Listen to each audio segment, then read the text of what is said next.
Hello everyone, welcome back to the channel. FUBAR here, and today we are going to be talking about the top units in Warpath. Now, stay tuned because towards the end, I'm going to actually give you guys some bonus content on what I think is the best way for a free-to-play player to fully get all 8 units to 7.2. So, stay tuned, all right?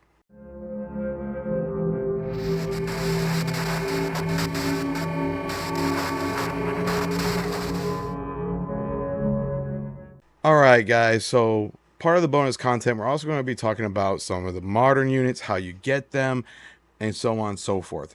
But as you can see right here, we're on my main account, and I'm going to show you guys what I think is the top 5 units to consider using in Warpath.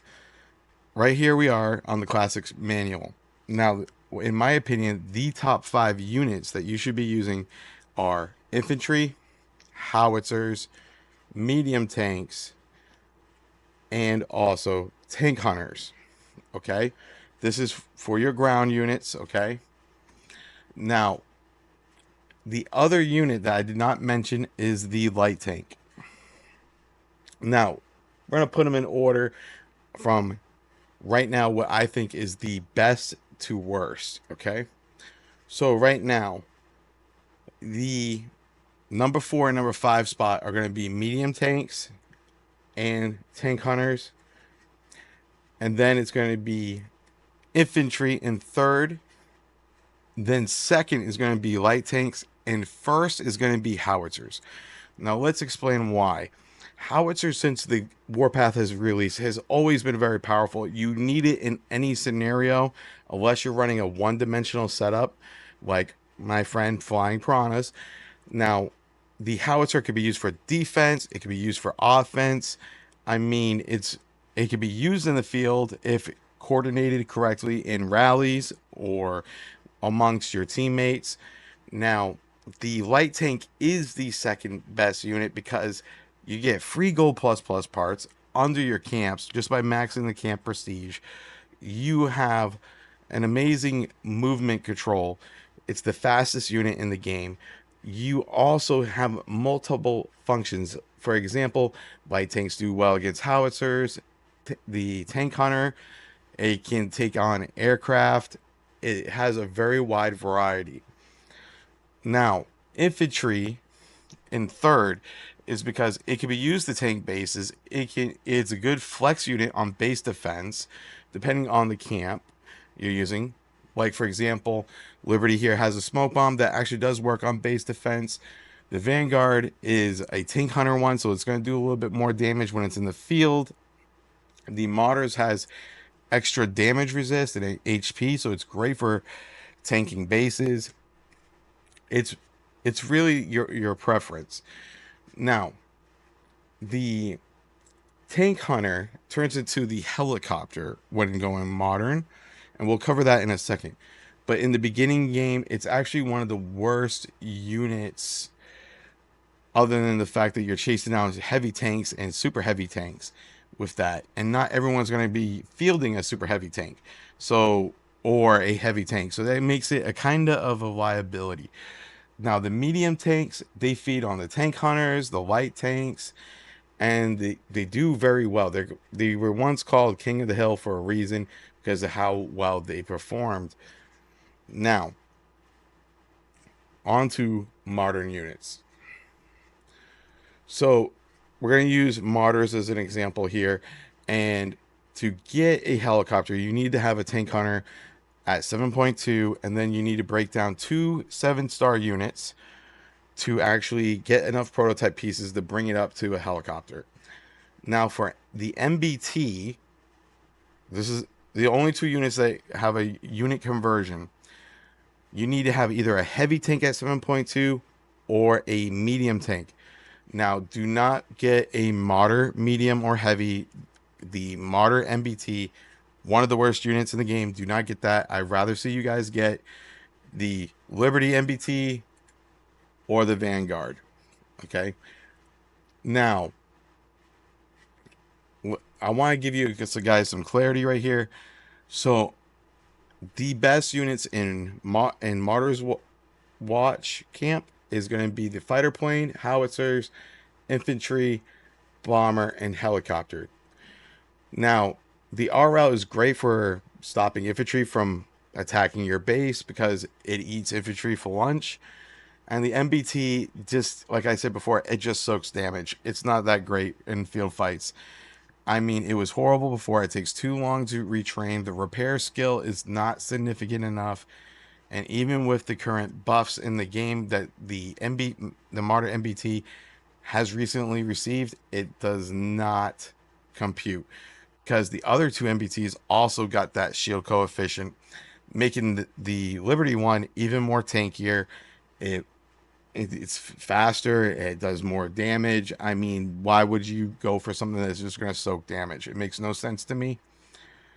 But onto the Liberty Tree, I would recommend almost every single unit on the Liberty Tree is a very good unit. They're all the jack of all trades unit. The only one that you can be skeptical about is the Liberty Bomber, and the reason why is because it does not track the target, and but it does have a wide range grid, and this could be very useful on base defense. It's good for bombing bases still if you encounter someone with a weaker base than you without strong fighter support. You can just bomb them to death, and that so it has its uses in specific scenarios. Vanguard, same thing as Liberty. All its units are very good. Now under Vanguard, I would actually recommend the infantry, main battle tank, helicopter, anti-tank gun, fighter plane, and bomber. The bomber tracks targets just like Martyrs. Difference is this bomber hits all targets where Martyrs hits only 3 targets within a shown unit. The anti-tank gun is very effective on base defense. It can be used in the field. I've seen it commonly used in the field in support of arty rallies because it can attack air. Very useful unit. The super heavy is the alternative to infantry for tanking bases. Highly recommend if you are full tank spec to use the super heavy over infantry. It will save you some time. So the Vanguard MBT would be the king of the mountain for MBTs. It has 3 perks instead of 2 under its camp bonus, and that is huge. Now on to the bonus content. All right, guys. So if you are a new player, you do not have this yet, and it might show up after 75 days. This is the reverse assembly tab. Now to do this, you need to trade in prototype pieces to actually get the units back of what you want. So as long as you built the unit prior at that star level, you can reverse engineer it back. So if you have built this unit prior to 7 star, 7.1, or 7.2, you can, if you have enough prototype pieces, you can reassemble it. So you need 36 for a 7.2, 12 for a 7.1, and 4 for a 7-star unit. But here's now the trick to what I'm going to say. You are allowed 8 units to deploy at all times in battle. However, if you look at the camp system here, we got something very important for the free-to-play player to utilize. It's actually important to all players, whether they're free-to-play or not, and that is called the camp buff system. You can find this right under your assembly workshop, and it's right under camps. And if you, as you can see right here, this is a maxed out Liberty Adoring 5, and if you click on the first skill, you can see this right here. We're gonna go with a 3-3-2 setup.